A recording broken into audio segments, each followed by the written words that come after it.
So good day, everyone. My name is Rizky Anastepa, together with my co-reporter, Miss Maria Nina Joy Ponte. And today we are going to discuss the Module 6 titled Moro Resistance to Spanish Aggression.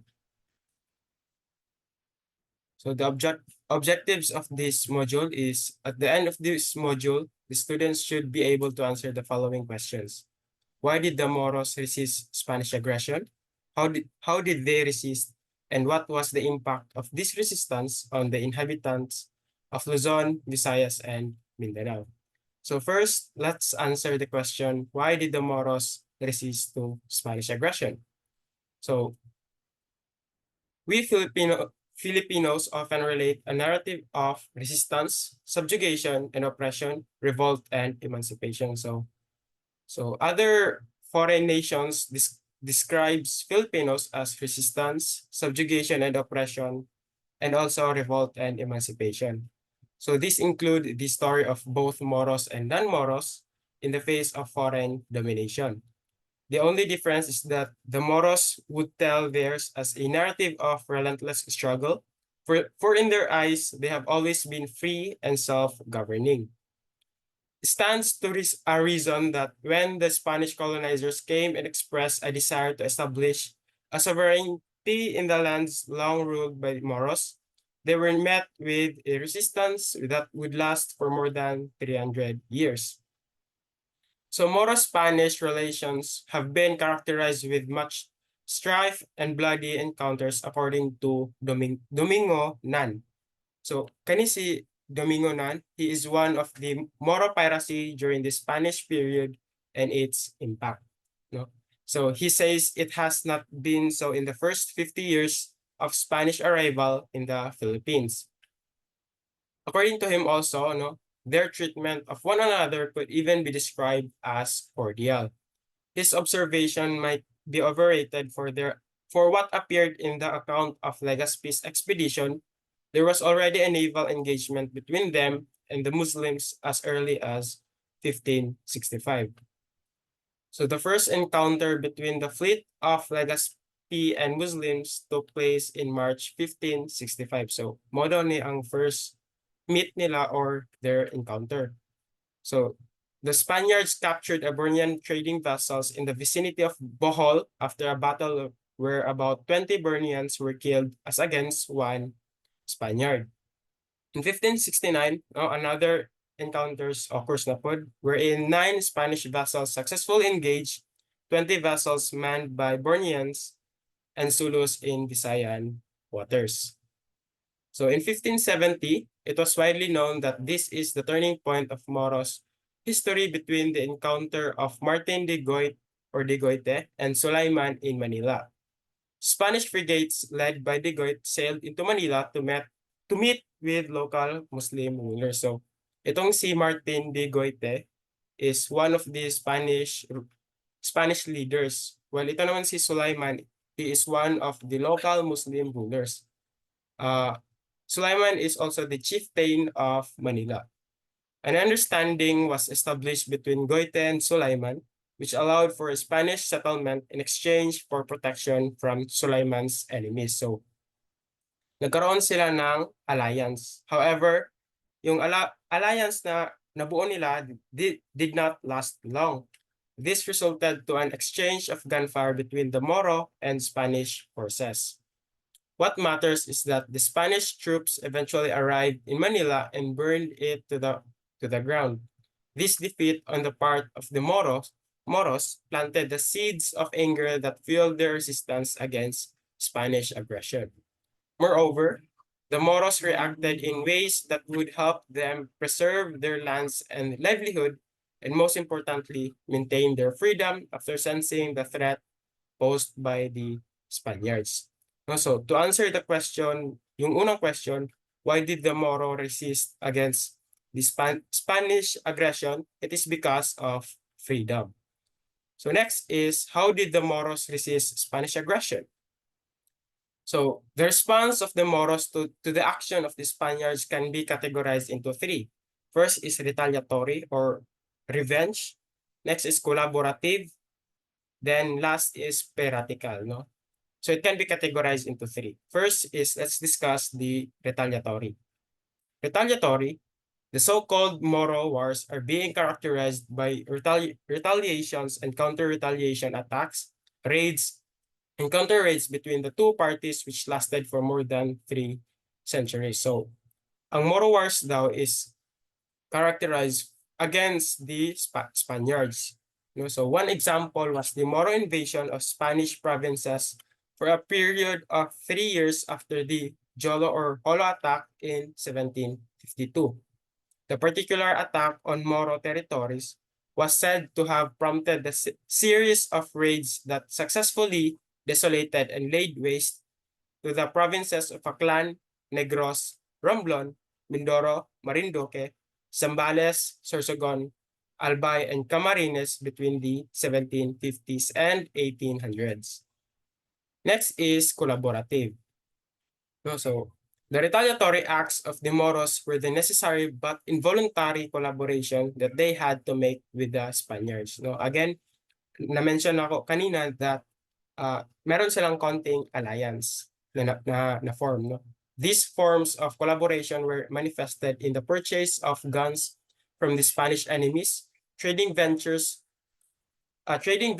conducted, and cases where Spanish help were accepted to support claims to the royal throne in the sultanates of Sulu and Maguindanao. So an example of a form of collaboration forged between the Moros and the Spaniards was the so-called friendship that existed between Jafar Sadiq Manamir.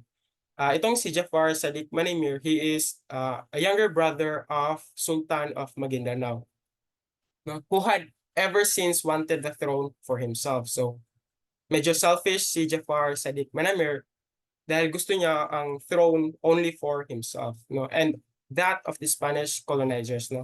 Dahil sa kagustuhan niya yung throne, uh, in his desire to gain the support of said colonizers on his bid to get the Maguindanao Sultanate, he provided them with valuable information on Moro plans of attack, and upon his death, his successor continued this friendly policy and even offered vassalage to the Spaniards and also accepted missionaries within his realm. So dahil sa kagustuhan niya yung throne, binenta niya yung valuable information ng mga Moro plans sa Spaniards, and even after his death, yung nag-continue pa rin yung friendly policy because of his successor. So that's for the collaborative. Next is ang piracy, which will be discussed by my co-reporter. So good afternoon, everyone. My name is Maria Nina Ponte, and today I will be continuing the discussion with regards to Module 6. And as to begin with my discussion, let's start first with the piracy. So when we say piracy, it is a practice of being a pirate or those method that includes robbery or illegal violence that occurs at the sea. So some studies like the works of William Henry Scott mentioned that prior to the coming of the Spaniards, some coastal communities were engaged in one or another in piracy when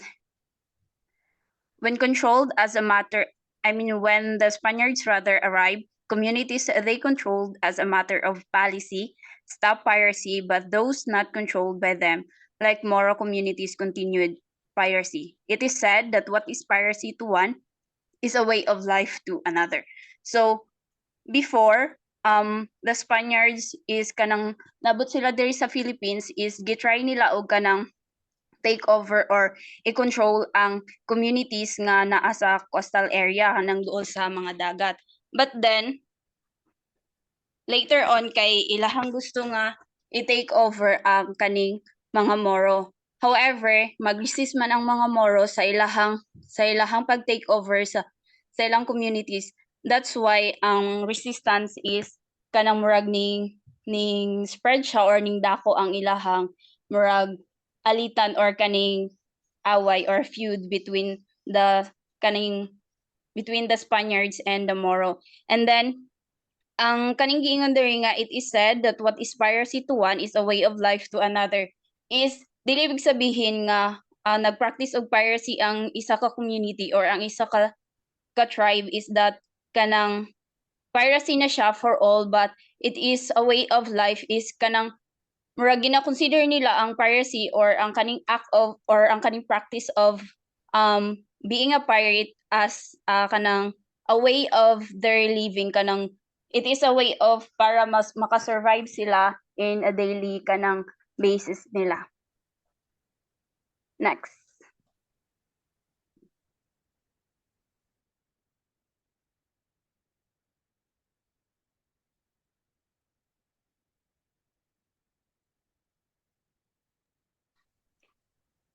In June 1578, Domingo Nunn noted that more piratical raids against Christian settlements started. So, nag-start ang kaning Christian settlements against between sa Moro og sa kaning sa Christian is according daw kay Domingo is June 1578. Then napaisa kanang account which is si Miguel Bernard, which is nagsulat siya nga ang Moro raids daw attain its intensity in the 2 decades from 1752 to 1773.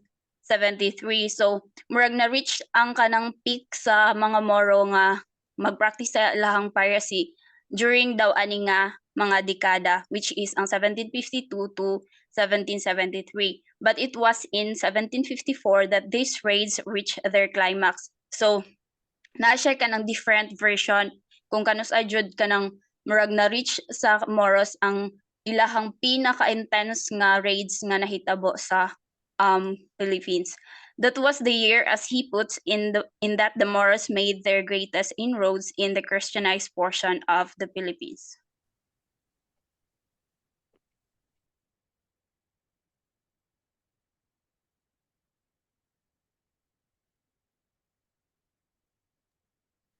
These piratical expeditions were conducted by various Moro groups and also foreign participants, such as the Ternatians, Borneans, and Camucones.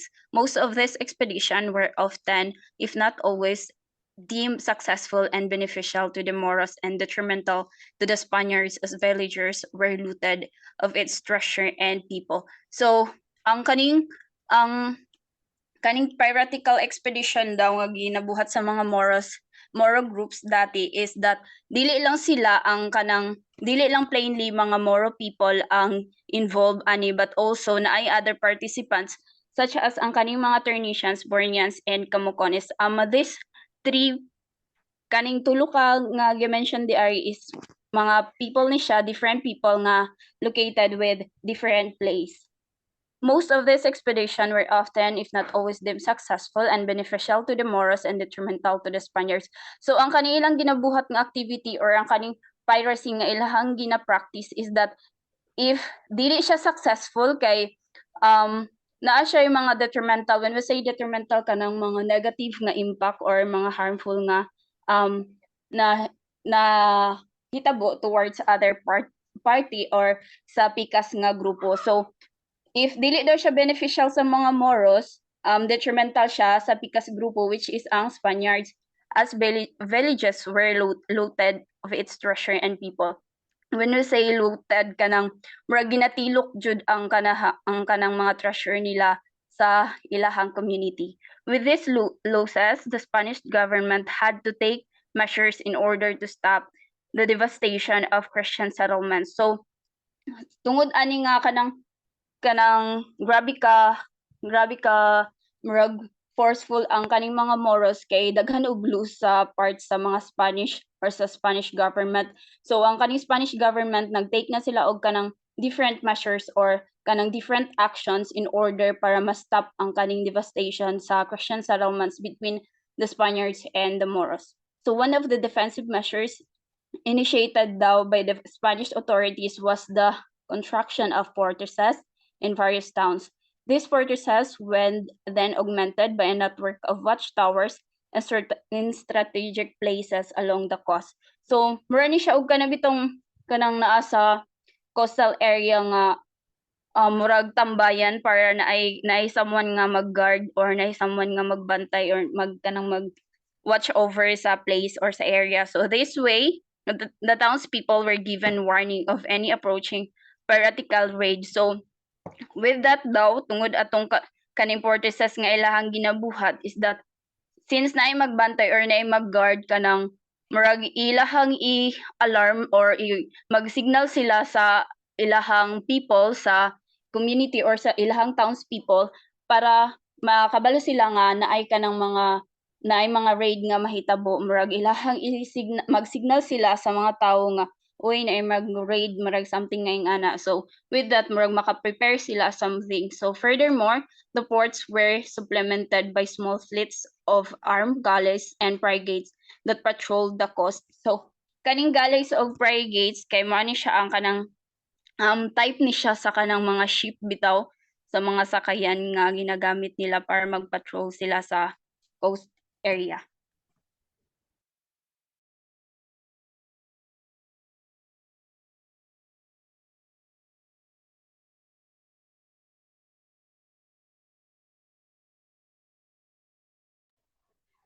Still, even with this efforts, maski naana sila different measures nga ilahang ginabuhat, ang Spanish settlements daw continued to be pillaged by Moro pirates up until the use of steam gunboats, which dramatically decreased piratical raids. Before these steamboats, however, the Spanish authorities had to find other solutions to somehow diminish this Moro expedition. The establishment of Christian settlements in Mindanao was then thought of as potential solution in the campaign against the northern Mindanao pirates. So Buholano troops were encouraged to settle near the Maranao pirates' lairs and check their piratical activities. This solution actually proved effective, but at the same time created a volatile atmosphere in Mindanao, as it heightened the mutual distrust between the Christian Filipinos and the Moros, which will sadly trickle down to the present. So aside atong nagbuhat og kanang fortresses ang kaning Spanish government, napud sila other nga method or kanang measure para ma-lessen or ma-diminish ang action sa or ang kaning piratical expeditions sa mga Moros. So that is mo na nagbuhat sila og kaning mga steamboats or steam gunboats para i-decrease nila ang piratical raids kuno.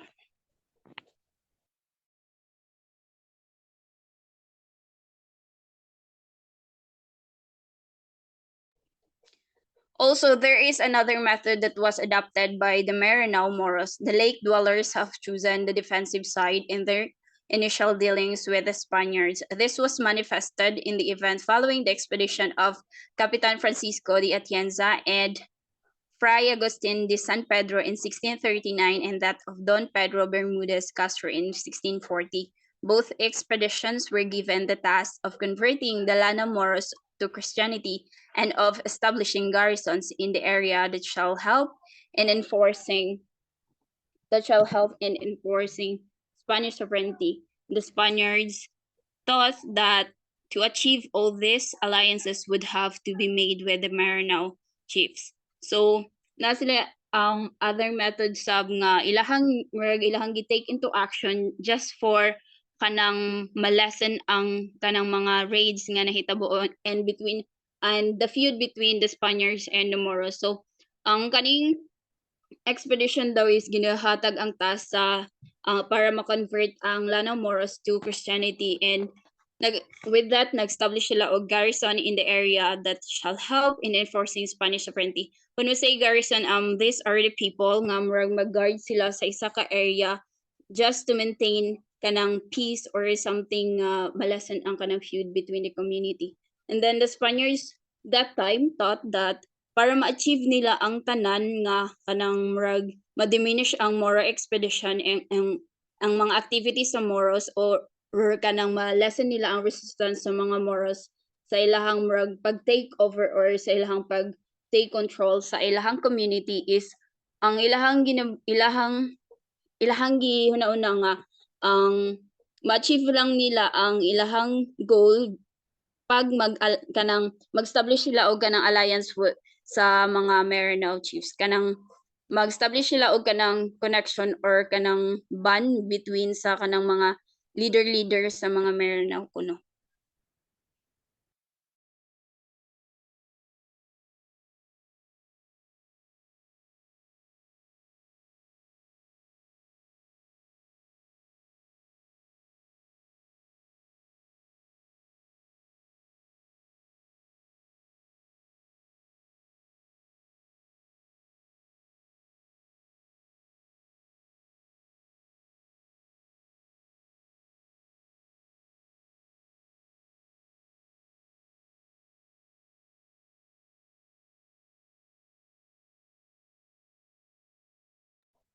Then later on, the Maranao became suspicious.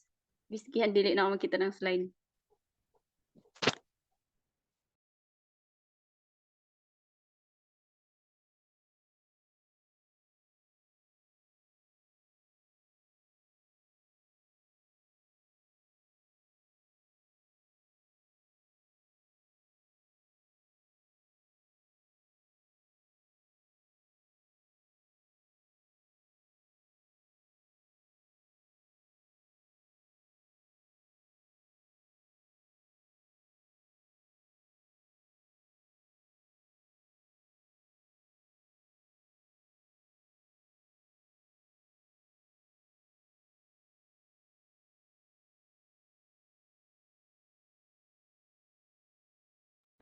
So, sorry for the interruption.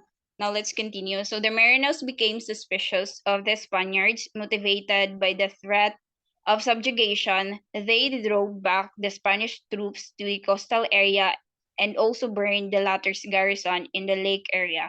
With this success, the lakeside Moros were able to again isolate rather themselves from any form of European domination. So, um later on, before after ato ilahang mga method with different measures of the Spanish government or the Spanish government rather, ang Maranao people kay kanang nana sila hinala, excuse me, hinala between towards sa kaning mga Spaniards, which is nagmotivate sa ilaha sa mga Moro people na naglead sa kaning subjugation. When we say subjugation, these are the group of people nga kanang naiplano nga mag-take over or mag-control sa isa ka area or sa isa ka community. So with that, they drove back the Spanish troops to the coastal area. So ilahang ilahang gipalayas bang term na nga ilahang gipalayas ang kanang troops sa Spanish sa ilahang area, and then ilahang gisunog ang kaning mga latter's garrison sa kaning sa area, sa lake area, and then with this success ang lakeside sa Moros kay able again nga kanang mo isolate sa ilahang mga kaugalingon just to kanang protect themselves gikan sa kanang mga European domination or any other form of kanang mga Euro people nga mag-dominate sa ilahang area. So 250 years later, succeeding expeditions were sent by the Spanish government to deal with the Moros of Lake Lanao. This expedition were headed by Valeriano Wheeler in 1891 and Ramon Blanco in 1895. The Marinos bravely defended their land and resisted Spanish attacks using their earth and stone cotas. So later on, after 250 years, kay nag-attempt na sad ang kaning Spanish government para i-deal ang kaning mga Moros nga naa sa Lake Lanao. So kaning nga expedition is na sila duha ka head, which is si Valeriano Wheeler, which is nahitabo siya during 1891. Then after ana kay si Ramon Blanco na sad ang kanang lead sa ilahang expedition the next time around, which is nahitabo siya 1895. Then during aning nga time, during aning duha ka expedition nga gibuhat sa Spanish government is that ang kaning mga Maranao or the Moro people kay able nila na defend ang ilahang land and resist nila ang Spanish attacks using with gamit lang sa ilahang earth and stone cotas. So during ani nga time kanang successful ang pag-defense sa mga Moros sa ilahang land or able nila na protektahan ang ilahang community against sa kanang pag-control or pag-take over sa Spaniards or sa Spanish government.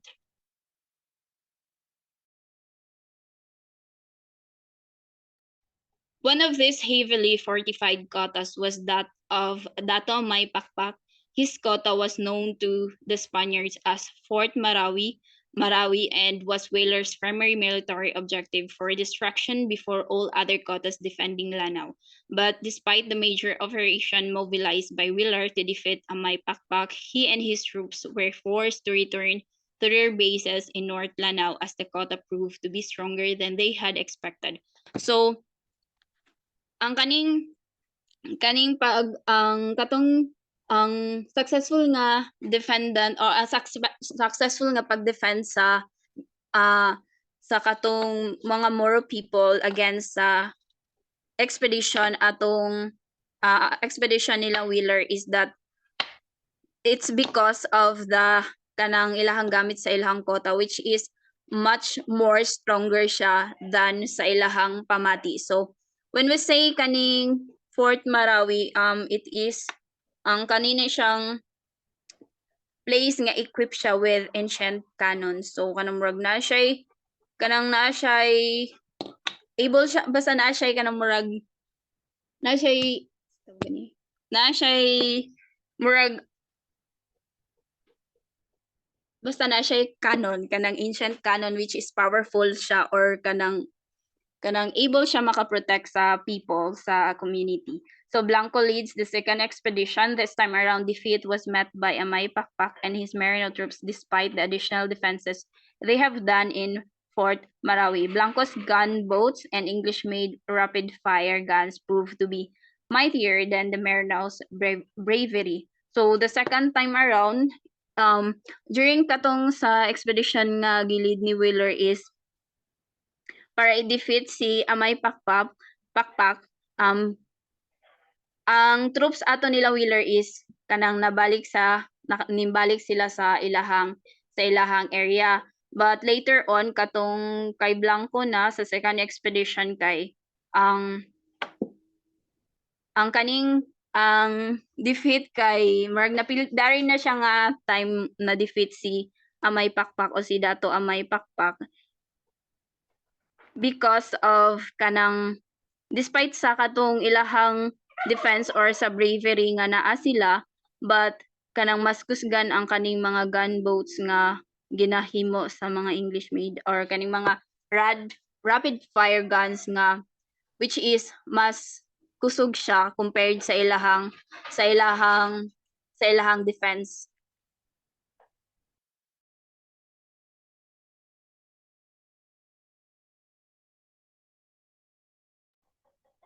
So Blanco's success would have made a big impact to the larger effort to conquer the Moros of Mindanao and Sulu. But the announcement of Commodore George Dewey's victory over the Spanish Navy at Manila Bay in 1898 changed the course of Spanish plans.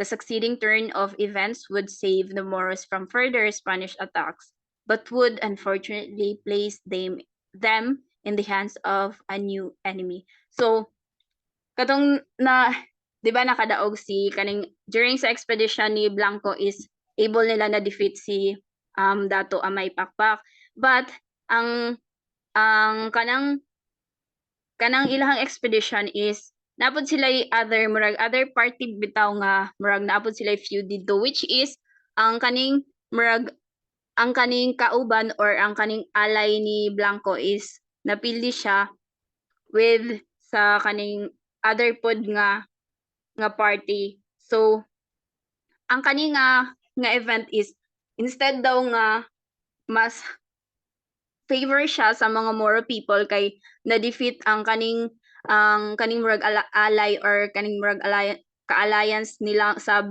nilang Blanco but siyang nag-result into another conflict or into another kanang problema sa mga Moros because unfortunately na sila bagong enemy or na sila bagong kaaway which is ang kaning ilahang dowis.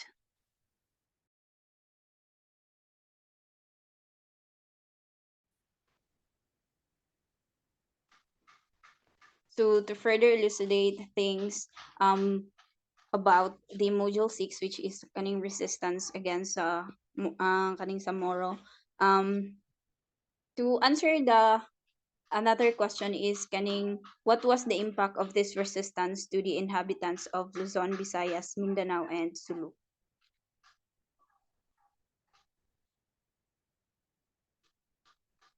So, na siya daghan nga kanang daghan nga impact ang kaning Moro resistance sa different parts sa Philippines, which is sa Mindanao, sa Luzon, Visayas, ug sa Mindanao. Ang Moro resistance generally had enormous impact on effects to the inhabitants of the entire archipelago, primarily because of their retaliation or kaning ginatawag nila og raids and piracies. These raids done by the Muslims on territories already held by the Spaniards, the naval battles that took place between the Spaniards and Muslims from 1565 to the last days of the Spanish rule, and the numerous Spanish expeditions to Muslim lands in the Philippines have been generally put together as Moro Wars. So during ani nga time, during sa katong ruling sa Spanish government, kay ginatawag pud siya og kaning Moro Wars because of kaning continuous nga alitan or continuous nga kaning away sa Moro people o kaning sa Spanish government or the Spaniards. So Moro attacks were primarily detrimental to Spanish interests in the Philippines, and at the same time were also the root cause of the depopulation of many coastal areas and of their lack of commercial and agricultural growth, especially in the Visayas. So, ang kaning attack pod sa mga Moro people or katong during atong Moro Wars kuno, nga ilahang tawag og Moro Wars, is nag-result siya og different kanang different nga negative impact sa Spanish nga ruling or sa Spanish government. Kay during ato nga time, nahitabo pod ang kaning pag-decrease sa population or the depopulation of many coastal areas, kay tungod sa kanang mahadlok na ang kanang mga tawo nga magstay sa coastal areas. It's because of kaning Moro raids or kaning mga raids nga nahitabo sa different areas nga daplin na siya og kanang dagat or daplin ra siya og kanang lake nila. So, the reporting over Spanish documents takes note of the substantial number of captives taken from the various coastal towns of Luzon and the Visayas. For instance, in 1621, more than 10,000 captives were taken by the Moros during the past decades, and the number increased to 20,000 captives in 1635. So,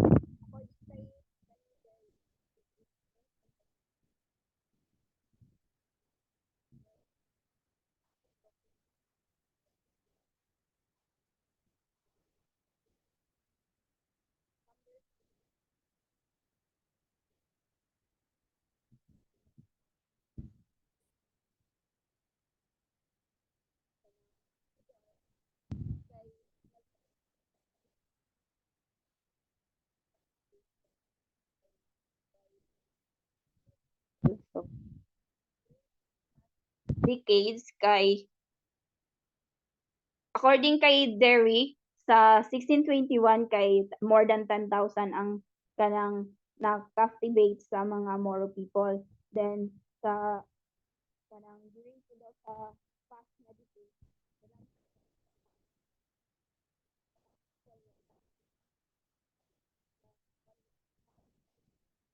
increase, and that leads to 20,000 captives.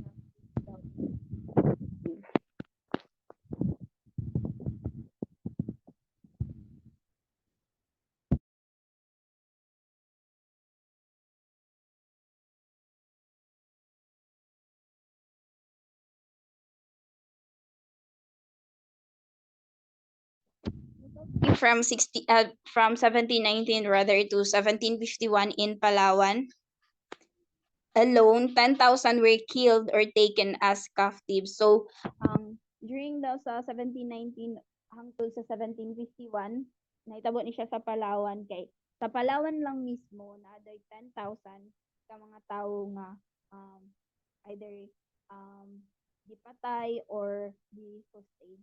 Then the years in the 1750s were observed as the heaviest in the wave of Moro raids.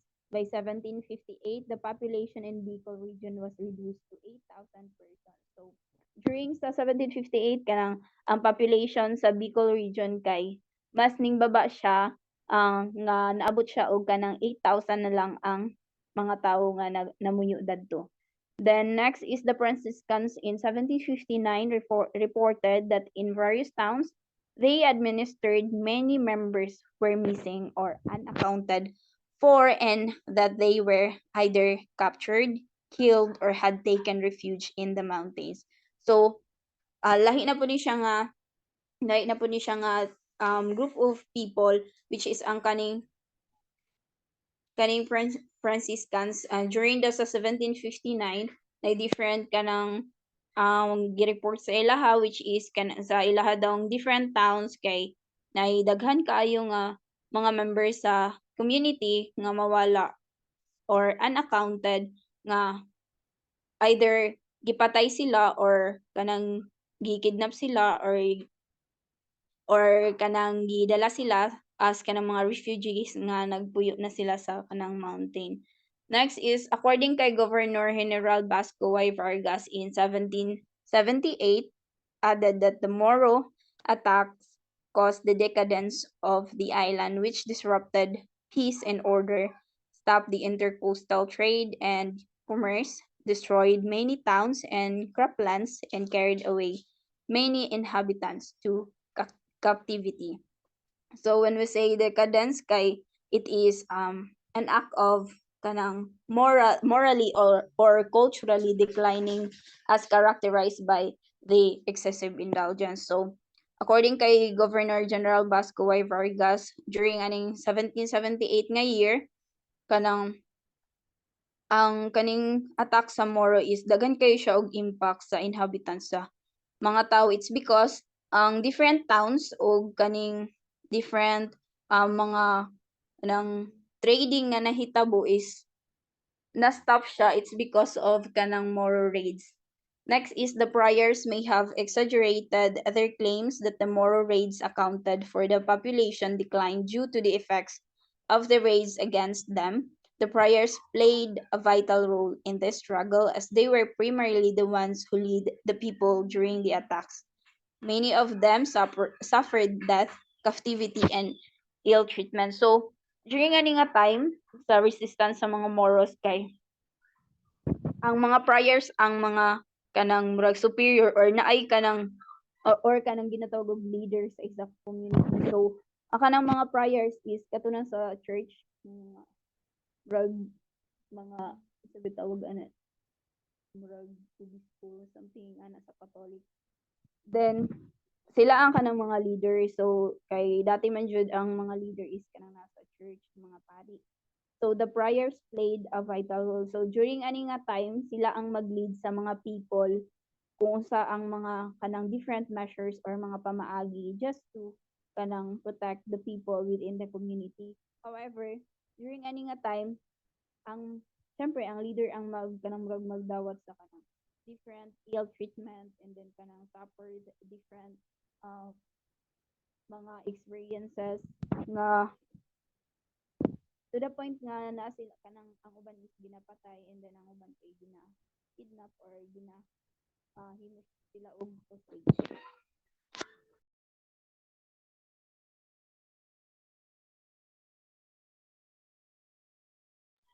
The success of the raiders could be attributed to their relatively weak resistance shown by the inhabitants of many coastal areas.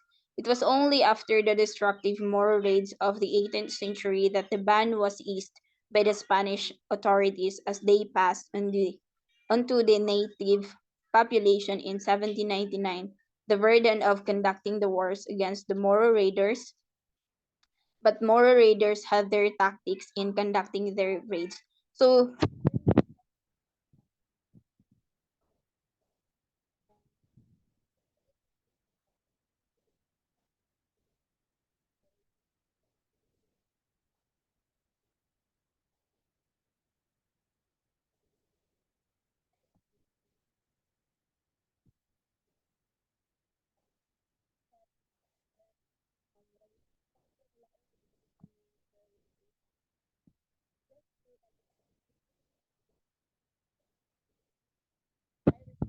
ilang ginabuhat.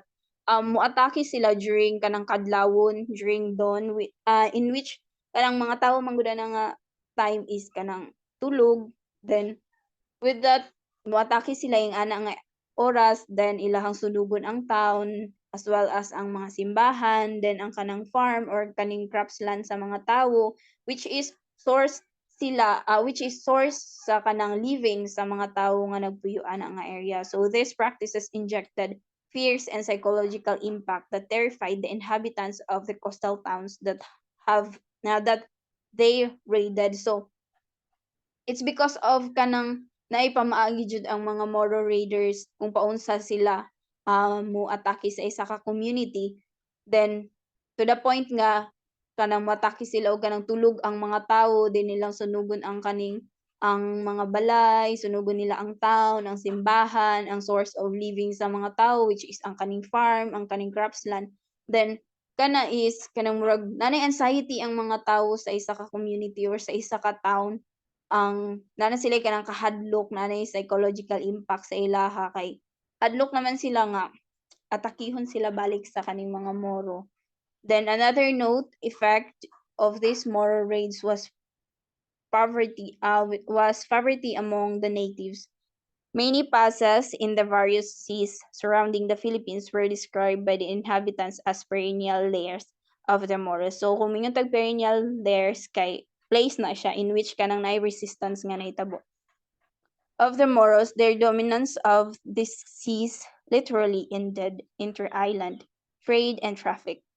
And so many of the towns in Bicol region remained poor because of the inhabitants could not trade with other places due to Moro dominance of the seas. So another impact daw sa kanang inhabitants sa mga tao during atong Moro raids kay kanang na-stop since na-stop ang kanang mga trading between kanang island to island, so nalasan ang ilahang murag barter pa man to atong nga time, so nalasan ang kanang bartering nga activity between different islands. So poverty is kanang mo siya ay pinaka nasa peak nga problema during atong nga time, since mura sila kanang nahurot na ang ilahang source of living just because kaning nag-take over na ang kaning Moro sa ilahang town. So with that, kanang dako kayong impact ang kaning mga Moro raiders or ang kaning Moro dominance during atong nga time sa inhabitants sa mga tao, especially sa Bicol region.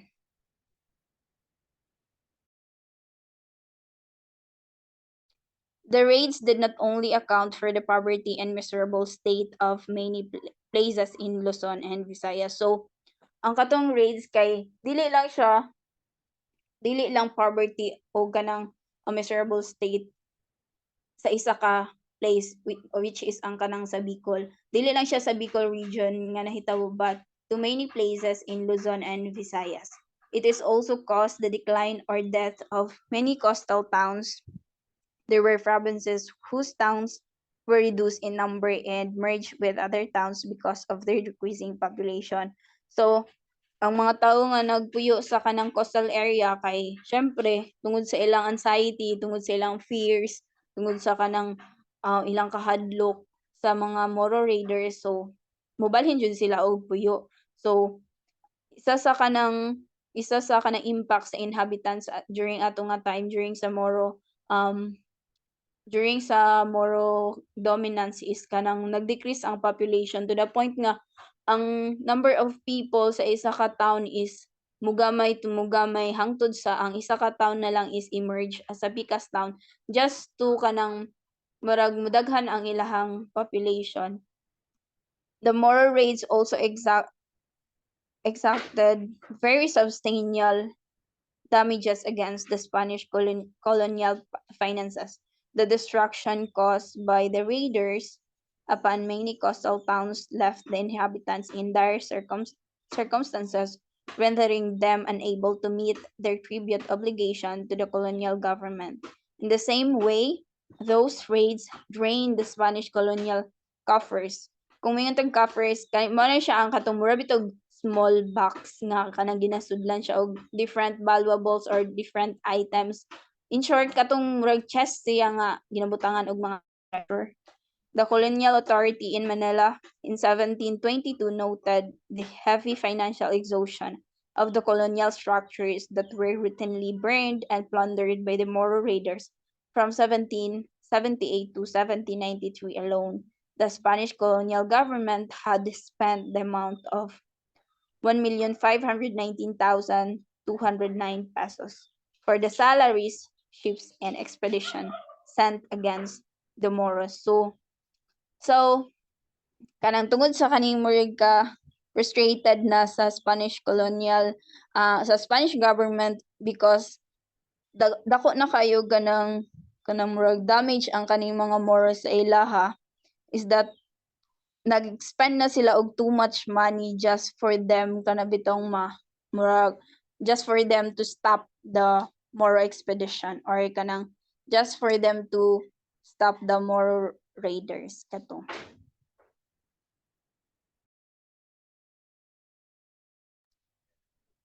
Much has been said about the losses of the Moro raiders' victims, and undoubtedly, it was really an unfortunate experience. However, it must also be mentioned that the Moros in their territories had their own shared experiences about their loss. For instance, at the end of May 1752, a Spanish squadron with about 900 men attacked Hulo. The place was continually bombarded for 3 days and a few landings were affected near the area. Other more destructive attacks followed in the late part of 18th century after the steam was used in sea ships that destroyed the haven of those then branded as pirates. The destruction suffered by the inhabitants of Mindanao and Sulu whenever the Spanish colonial government attacked their homelands and the Moro leaves lost or condemned to the galleys by the Spaniards were to a certain extent equal if not the same with the Spaniards and Filipinos in the archipelago. So, ang Moro resistance nga nahitabo is tungod lang pud siya sa katong mga attack nga nahitabo sa ilang murag it is the way of kanang Moro's revenge for them towards sa kanang Spanish government towards sa Spaniards.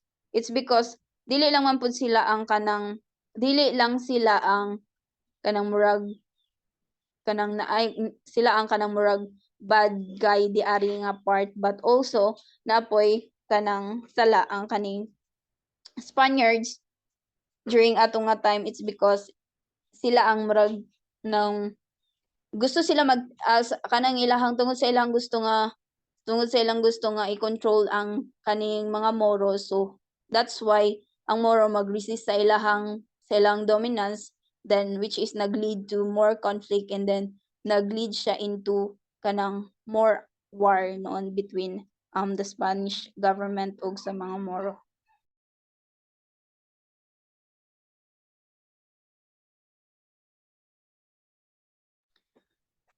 So now let's proceed with the concluding piece of value statement or the verdict of this module.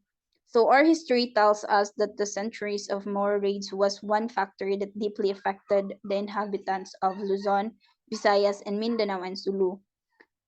The raiders grew in number as the paper tries to show as one response to Spanish aggression. The Moros retaliated against the Spanish-held territories to offset the execution of the Spanish plans to conquer them.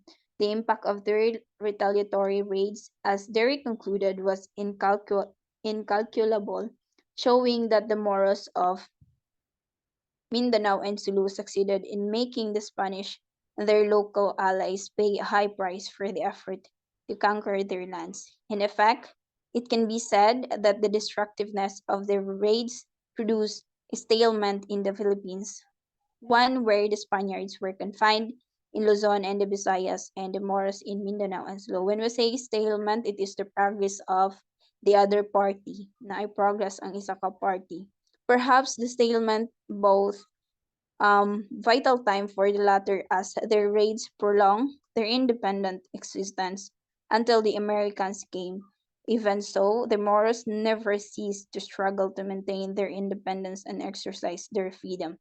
So, ang kaning resistance sa Moro is tungod lang po sa kanang subjugation sa mga um sa Spanish government. So because of that, kanang never ning surrender ang mga Moro sa ilahang area. Never nila gi-surrender ang ilahang mga tao nga never sila magpaalipin sa kaning mga Spanish or sa mga Spaniards. So with that, continue nila na achieve ang kaning freedom nga ilahang og ang kaning independence nga ilahang gina-fight for.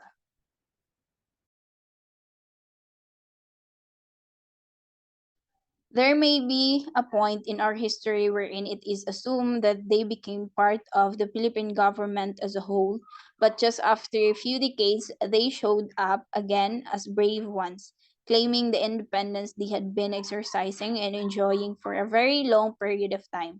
The intensity of raids drove their Filipino, happened to be Christianized now, kin to side with the Spaniards, while the former's alliance with the Spaniards alienated them from their Moro brothers.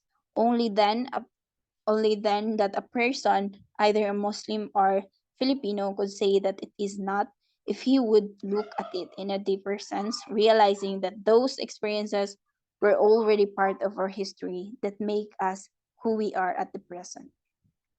And that there is no better way but learn from it rather than to be struck with it and repeat history wherein many lives could be lost.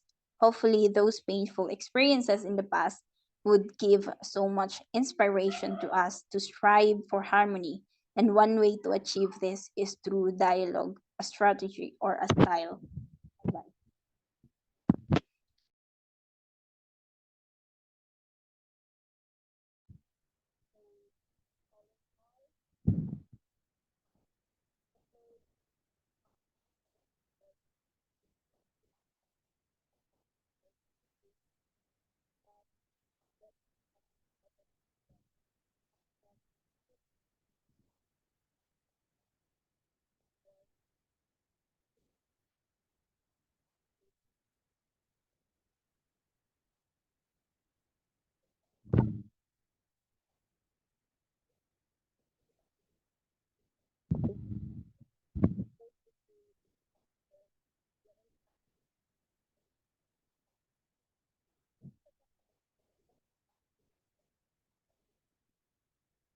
Sa ang peace or kung saan kanang ang ato ang na-achieve karon nga kanang harmony towards different cultures is that tungod na sa ilahang mga gipang fight before. So we achieve peace because of because of the sacrifices of different people in the past, or because of the people sa atuang history, which is we need to kanang appreciate and take into our mind nga they have a great contribution for what we are and who we are today. So thank you for listening. That's all for the module 6.